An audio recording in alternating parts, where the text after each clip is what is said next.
Hello everyone. सो आज की इस वीडियो में हम बात करेंगे एक नए टॉपिक के बारे में। नया टॉपिक है क्या डिफरेंस है जब आप धीरे चलते हो और एक आप फास्ट वॉक करते हो या दौड़ते हो। तो बड़ा ही उससे संबंध में कुछ आपसे मैं बात करना चाहूँगा। तो अभी मैंने रिसेंट में एक्सरसाइज करना स्टार्ट किया है। तो उसमें मैंने एक चीज़ नोटिस करी, मैंने एक छोटा सा प्रयोग किया। आप भी कर सकते हैं, किसी भी एक पार्क में जाइए खाली जगह पे जहाँ पे आप नंगे पाँव चल सकते हैं, रेत में घास में, अप टू यू, जहाँ पे आप चल सकते हैं कंफर्टेबली। उस जगह को लिए सबसे पहले एक काम करिए, नॉर्मल जो आप वॉक करते हैं उसमें वॉक करिए, ठीक है। साथ के साथ में लगभग आप कम से कम 5 से 10 मिनट का वॉक करिए, 1 किलोमीटर तक का या 500-800 मीटर तक का। और एक चलते चलते चलते इस बात का नोटिस करिए कि आपकी सांस की गति कितनी है, ठीक है। तो आप ये नोटिस करेंगे कि जितनी जैसे जैसे आप चलते जाओगे तो सांस बिल्कुल मीडियम होती है, ठीक है। जैसे अगर आप मान लो मीडियम पेस से चल रहे हो, अगर आपकी गति थोड़ी मध्यम है तो आपकी जो सांस की गति होगी वो भी मध्यम होगी।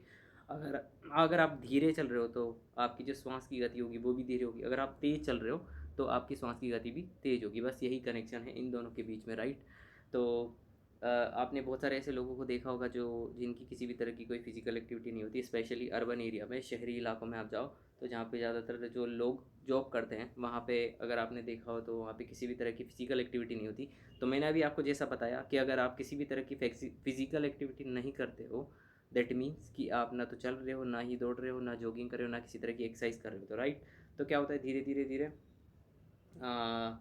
जो आपके मतलब जो श्वास जो पूरी बॉडी में पहुंचनी चाहिए, जो हृदय का स्पंदन होना चाहिए, जब आप चलते हो तो श्वास की गति तेज होती है। और श्वास का सीधा सा संबंध हृदय से है, हृदय के धड़कने से है, उसके पंपिंग से है, ठीक है। जितना आप तेज चलोगे हार्ट की पंपिंग उतनी ज़्यादा होगी, और जितनी ज़्यादा पंपिंग होगी उतना ही आपकी पूरी बॉडी में जो ब्लड सेल्स है, ऑक्सीजन है, वो प्रचुर मात्रा में पहुंचेगी आपके पास में। तो अगर आप किसी भी तरह की फिजिकल एक्टिविटी नहीं करते तो न ही आपकी श्वास की गति तेज होगी, न ही आपका हृदय का स्पंदन तेज होगा, न ही हार्ट की पंपिंग होगी, न ही आपके पास में वो जो ऑक्सीजन जो पहुंचनी चाहिए, छोटे छोटे जो सूक्ष्म हिस्से हैं शरीर के अंदर, वहाँ पे पहुंच पाती है। और इसी वजह से शरीर के अंदर ग्रंथियाँ बन जाती है। आपने कभी देखा होगा कि बहुत सारे लोगों के, जैसे स्पेशली 30, या अगर आपने ऐसे रूटीन को फॉलो किया जिसमें किसी भी तरह की कोई फिजिकल एक्टिविटी नहीं है, ना आप किसी तरह की एक्सरसाइज करते हो, खाने पीने पे मस्त ध्यान है, ना तो आप कोई वर्कआउट करते हो, किसी भी तरह के नहीं करते हो, तो एक जो शुरुआत में तो आपको प्रॉब्लम नहीं होगी। शुरुआत में तो 5-10 साल कुछ नहीं होगा, लेकिन धीरे धीरे करते करते जैसे आप 30 या 35 की एज क्रॉस करोगे ना, तो आपके घुटनों में दर्द होना, बैक पेन होना, ये सब दिक्कतें स्टार्ट हो जाती है। वो किस वजह से होती है, क्योंकि जो छोटी छोटी नाड़ियाँ होती है, राइट, जो छोटी छोटी कोशिकाएं होती हैं हमारे शरीर के अंदर, वहाँ तक ऑक्सीजन नहीं पहुँच पाती। तो इसलिए एक्सरसाइज करना ज़रूरी है। तो अभी जैसे मैंने जस्ट अभी कुछ सप्ताह भर पहले ये वाला एक्सपेरिमेंट किया कि आप घास में रोज तेज़ चलते जाओ, तेज़ चलते जाओ। तो जैसे जैसे आप जितना शरीर तेज़ चलेगा वो ऑटोमेटिकली क्या होगा, जो सांस की गति है वो भी बढ़ेगी, ठीक है। साथ के साथ में हृदय की जो गति है वो भी बढ़ेगी। साथ के साथ में सबसे बेस्ट पार्ट जो होगा वो होगा स्वेटिंग, जो गर्मी होती है शरीर की वो निकलेगी। छोटे छोटे छिद्र होते हैं हमारे शरीर में, वहाँ से क्या है, गर्मी निकलती है। तो अभी जैसे मेरा वर्कआउट है 1.5 घंटे का, तो उसके अंदर डेफिनेटली ये सब होता है कि जिसमें आप अगर अच्छे से मेरी कुछ पुल लटकने की कुछ एक्सरसाइज होती है, इसके अलावा आपके कुछ योगा के पोस्चर्स होते हैं, इसके अलावा कुछ योगासन होते हैं जिनको मैं भी कर रहा हूँ साथ के साथ में। इसके अलावा फिर मेरा ब्रीदिंग का चलता है, जिसके अंदर भी 4 आती है, जिसमें आता है आपका नाड़ी शोधन, दूसरा आता है आपके रे कुंभक और रेचक, और फिर आता है तीसरे नंबर पे आपका आता है डीप ब्रीदिंग, और फिर आता है फास्ट ब्रीदिंग, और उसके बाद में लास्ट में कुछ भी नहीं करना। तो ये वाला चलता है, ये कम से कम 6 बजे से लेके ऑलमोस्ट नहीं 6:30 से लेके 8 बजे तक मेरा पूरा वर्कआउट चलता है। तो उसके अंदर बॉडी, और जब मैं पूरा सब ये प्रक्रिया करने के बाद जब शरीर उठता है तो शरीर एकदम पूरा हल्का होता है, मैं अलग होता हूँ, और शरीर पे ये अनुभव होगा कि शरीर एकदम बिल्कुल शांत है, रिलैक्स है, हर चीज़ अलर्ट होगी, मन एकदम शांत हो जाए, अमन की स्थिति होगी वहाँ पे, राइट। इस तरीके से है। तो अगर आप फिजिकल वर्कआउट नहीं करते तो डिसएडवांटेज आपका ही है, और ये शरीर आपको मिला है तो इसकी ज़िम्मेदारी भी आपको है, ठीक है। तो इसकी कुछ नहीं हो, आपको इसकी देख रेख करनी, अच्छा आपको उसको देना है। आप जैसे फॉर एग्जांपल एक्सरसाइज ज़रूरी है, उसके साथ साथ में इसका आप अच्छा खाना भी दो। इसके साथ साथ में आप जो पानी जो लेते हो उसकी भी बराबर में मात्रा होनी चाहिए, राइट। मेक श्योर कि आप इनफ वाटर पीते हो। तो ऑलमोस्ट जैसे ये अ, एक शायद 1 लीटर की एक बोतल है, तो कम से कम आप 5-6 लीटर तो पियो, ये तो ज़रूरी है।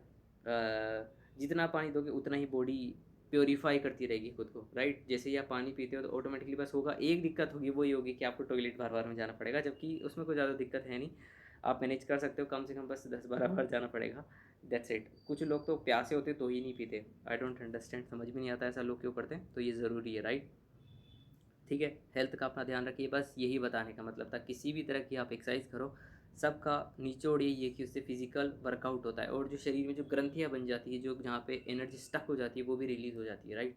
तो मेक श्योर कि आप एक्सरसाइज करो, प्रॉपर तरीके से खाना लो तीनों टाइम का, और इसके अलावा और जो भी आपकी करने की इच्छा होती है वो करो। कुछ ऐसा काम करो जो सृजनात्मक हो, जैसे मेरा अभी फिक्स रहता है कि मॉर्निंग में सुबह उठते ही जैसे ही मैं टॉयलेट में जाता हूँ तो सब कुछ चीज़ प्राइवेट होती है, वहाँ कोई नहीं होता, कुछ भी नहीं होता, तो मैं वहाँ पे खुद से जर्मन में बातचीत करता हूँ, वो हो गया। इसके अलावा जर्मन की वीडियो शूट करना हो गया, जर्मन की वीडियो बनाना हो गया, किसके साथ डिस्कशन करना हो गया, मेरे भाई बहन के साथ पढ़ना हो गया, तो वो मेरा सृजनात्मक काम है, मुझे करना पसंद है। इसके अलावा अभी मैंने जस्ट रिसेंट में स्टार्ट किया है कि आप मैंने अभी जर्मन से संबंधित वीडियो देखना स्टार्ट किए। इसके अलावा साथ के साथ में मैं पॉडकास्ट भी सुनता हूँ जर्मन का, तो इस तरीके से वो चीज़ें हेल्पफुल होती है। और इसके अलावा मेरे कई फ्रेंड्स हैं जिनके साथ कभी कभार बात होती है, मैं उनसे भी बात करता हूँ। इस तरीके से आप अगर कुछ सृजनात्मक करोगे, तो अगर कुछ क्रिएटिव करोगे तो आप चीज़ें कर पाओगे, राइट।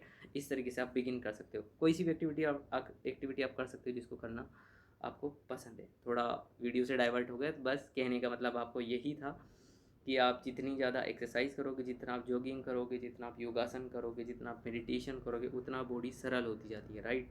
ये है। और मन के लिए देखो, व्यायाम ज़रूरी, ये अभी निकल के आया है, व्यायाम ज़रूरी है आपके शरीर के लिए और ध्यान ज़रूरी है आपके मन के लिए।